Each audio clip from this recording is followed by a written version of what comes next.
Hello guys, welcome to Pronouncist, your pronunciation guide.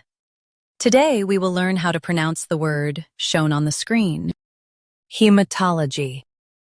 First, let's hear its American pronunciation. Hematology.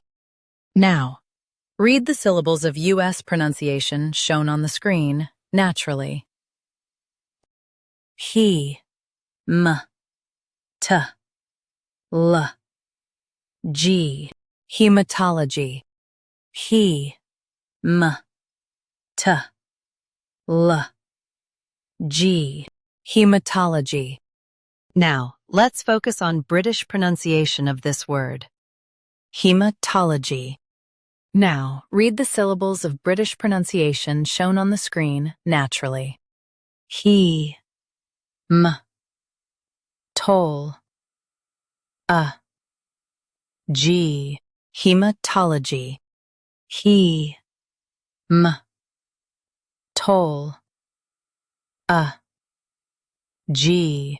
Hematology. In the US, stress ta. In the UK, stress tol.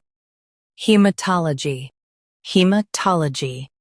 Practice repeatedly and you'll soon be able to say this word perfectly.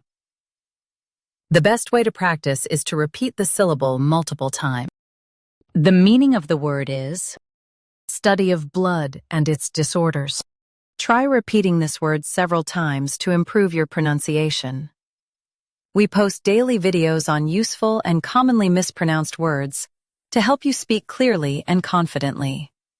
Like this video and subscribe to Pronouncist for more pronunciation guides.